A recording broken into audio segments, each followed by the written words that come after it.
काम पाइपलाइन में चल रहे हैं वो पूरे करेंगे। कभी भी किसी भी शहर में कोई भी विकास कभी पूरा नहीं होता। हमने एक काम को किया, हमारे पास दूसरा काम आ जाता है, हम उसको पकड़ेंगे, उसको करेंगे। पीने का पानी है उस पर हमारा फोकस रहेगा, पानी की निकासी है उस पर फोकस रहेगा, स्वास्थ्य पे हमारा फोकस रहेगा, खेल के ग्राउंड पे हमारा फोकस रहेगा, हमारा शिक्षा पे फोकस रहेगा, कॉलेज पे फोकस रहेगा। भी जानते हैं जितना निजी मुद्दों का चुनाव है तो ग्रांट तो सरकार देगी। प्रदेश की कोई भी चेयरमैन अपनी जेब से पैसा नहीं लगाएगा, वो सरकार के पैसों से काम करेगा। सरकार बीजेपी सरकार का नुमाइंदा बीच में खड़े तो दिक्कत क्या है? लोग समझते हैं इसलिए 100% कमल का फूल जीतेगा। नगर पालिका की बिल्डिंग हो, हॉस्पिटल की बिल्डिंग हो, रेस्ट हाउस की बिल्डिंग हो, स्ट्रीट लाइट की बात हो, मंडी में कैमरे लगाने की बात हो, वाल्मीकि समाज को विशेष रूप से 21 लाख रुपए की ग्रांट मंत्री जी ने दी और 95 लाख रुपए माननीय मुख्यमंत्री जी ने मंजूर करके आज नगर पालिका में वो पैसे पड़े हैं। काम बहुत हुए हैं, ये तो मैं कुछ गिना पाया हूँ। बहुत किस प्रकार के कार्य बीजेपी सरकार को लेकर जो आप जनता के बीच में जा रहे हैं बताएं। देखिए, जो काम हुए हैं कलायत के अंदर, जो काम हुए हैं वो पूरा कलायत शहर जानता है।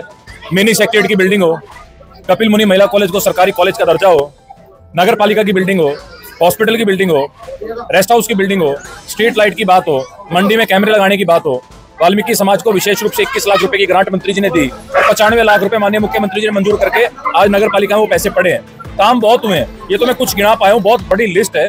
मैं ये विश्वास आपको दे सकता हूँ कि जब आदरणीय मेनपाल राणा जी यहाँ से चेयरमैन बनेंगे, हमारी जो पेंडिंग डिमांड है, कुछ काम बाकी है, कुछ चौपालों का काम अधूरा है, कुछ गलियां नालियां, पीने का पानी की व्यवस्था, जो भी काम पेंडिंग है आने वाले 5 साल में माननीय नायब सैनी जी के आशीर्वाद से उन्हें करवाने का काम माननीय मेनपाल राणा जी करेंगे। पूरा कलायत, आज कलायत के शहर के लोग भारतीय जनता पार्टी के साथ खड़े हैं और सरकार में हिस्सेदारी चाहते हैं, उसको हम सुनिश्चित करने का काम करेंगे। कमलेश जी का चुनाव था, वहाँ पर चुनाव जो है उसमें कुछ गलतियां रही जिसके कारण से जो चुनाव हारा गया। देखिए, हर चुनाव का समीकरण अलग होता है। उस चुनाव में एक भ्रम भी है ताकि कहीं कांग्रेस की सरकार ना रही हो, ये बात लोगों में फैलाई गई, बताई गई, समझाई गई, जानबूझ के इस तरह का एक प्रोपेगेंडा तैयार किया गया और चुनाव की 100 तरह के समीकरण लोग बना लेते हैं आपस में। उस बात पे मैं नहीं जाऊंगा, मगर आज जो ये चुनाव है ना तो ये देश की सरकार बनाने का, ना ये प्रदेश की सरकार बनाने का है, ये तो सरकार में हिस्सेदारी लेने का है। और नायब सिंह सैनी जी ने अपना नुमाइंदा मेनपाल राणा जी चुनावी मैदान में भेजे हैं, तो चुनाव जीतने के बाद सरकार में हिस्सेदारी उसी दिन सुनिश्चित हो जाएगी। छोटे बड़े काम है हमारे आदरणीय चेयरमैन साहब, उसको करवाने का काम करेंगे। कुछ लोगों का ये भी कहना है कि चुनाव जो अपर लेवल के होते हैं, एमपी का चुनाव, विधानसभा का चुनाव, वो कुछ और चुनाव है। ये लोकल लेवल के जो चुनाव होता है एमसी या चेयरमैन का, वो नजदीकी जो भी मुद्दे होते हैं उन पर हावी होता है, तो उनके लेकर किस प्रकार के आप? बिल्कुल, बात उनकी भी ठीक है। निजी मुद्दों का चुनाव है और लोग ये भी जानते हैं जितना निजी मुद्दों का चुनाव है तो ग्रांट तो सरकार देगी। प्रदेश की कोई भी चेयरमैन अपनी जेब से पैसा नहीं लगाएगा, वो सरकार के पैसों से काम करेगा। सरकार बीजेपी सरकार का नुमाइंदा बीच में खड़े तो दिक्कत क्या है? लोग समझते हैं इसलिए 100% कमल का फूल जीतेगा। कुछ डीएससी समाज को लेकर भी किया गया है कि डीएससी समाज जो है उसके सपोर्ट में खड़ा हो रहा है। वाल्मीकि समाज ने इसको लेकर समर्थन भी किया है मेनपाल राणा का। देखिए, 36 बिरादरी आज पार्टी का समर्थन कर रही है। जहां तक आपने डीएससी समाज की बात की तो उन्होंने एक बड़ी रैली करके जींद में समर्थन दिया था और उस बात पे आज भी ज्यों की त्यों खड़े हैं। उनका समर्थन पार्टी के साथ पहले भी रहा, अब भी रहा। सरकार किसने बनाई? हरियाणा के अंदर, दिखती सी बात है। केंद्र के अंदर सरकार बनाई, भरपूर समर्थन दिया। और मैं तो 36 बिरादरी के लोगों से निवेदन करता हूं, क्योंकि पार्टी ने जात पात को खत्म किया, भाई भतीजावाद को खत्म किया, क्षेत्रवाद को खत्म किया, अपना प्राय को छोड़ करके लोगों के काम किए हैं। इसलिए मेनपाल राणा जी को एक कीमती वोट देकर के यहाँ से कमल का फूल खिलाने का काम कीजिए। मेनपाल जी, अगर आप जनता के बीच में जा रहे हैं, क्या आपके मन में सोच है कि ये काम करने हैं और क्या मुद्दे आपके रहेंगे? हमारी पार्टी का एक विजन है।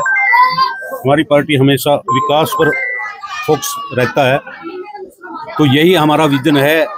हम जो काम पाइपलाइन में चल रहे हैं वो पूरे करेंगे। कभी भी किसी भी शहर में कोई भी विकास कभी पूरा नहीं होता। हमने एक काम को किया, हमारे पास दूसरा काम आ जाता है, हम उसको पकड़ेंगे, उसको करेंगे। पीने का पानी है उस पर हमारा फोकस रहेगा, पानी की निकासी है उस पर फोकस रहेगा, स्वास्थ्य पे हमारा फोकस रहेगा, खेल के ग्राउंड पे हमारा फोकस रहेगा, हमारा शिक्षा पे फोकस रहेगा, कॉलेज पे फोकस रहेगा। तो हमारा मतलब जो भी मूलभूत सुविधाएं हैं उन पे हमारा फोकस रहेगा ताकि जनता को कोई परेशानी ना हो। जनता के बीच एक रूमर चला हुआ है कि वो प्रत्याशी जीत गया तो वहां चले जाएंगे, इस प्रकार का, उसको लेकर वो हमारे शीर्ष नेता है, जो हमारा शीर्ष नेतृत्व है, ये बात पहले ही कह चुका है। भारतीय जनता पार्टी एक आदर्श पार्टी है, अपनी नीतियों पे की पार्टी है।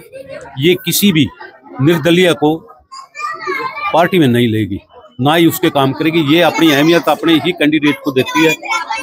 ऐसा नहीं है वो जो भी कह रहे हैं एक अफवाह फैला रहे हैं, एक झूठ बोल रहे हैं। वाल्मीकि समाज की तरफ से ये हो रहा था कि आपने 20 परिवारों को पहले रोजगार दिया और आने वाले समय में आपको मौका मिलता है तो 50 घरों को और रोजगार देने का काम करेंगे आप? हाँ, एक समय नहीं तो मैं इसको दो भाग में बांट करके जरूर ऐसा मैं कोशिश करूंगा और करूंगा।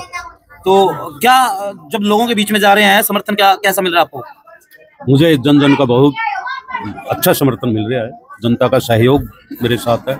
मैं अपनी जीत पर आश्वस्त हूँ। मतलब छोटी सरकार अब मतलब बनेगी, छोटी सरकार भी बिल्कुल जहाँ ऊपर है विधानसभा की बात करें? बिल्कुल बनेगी 100%।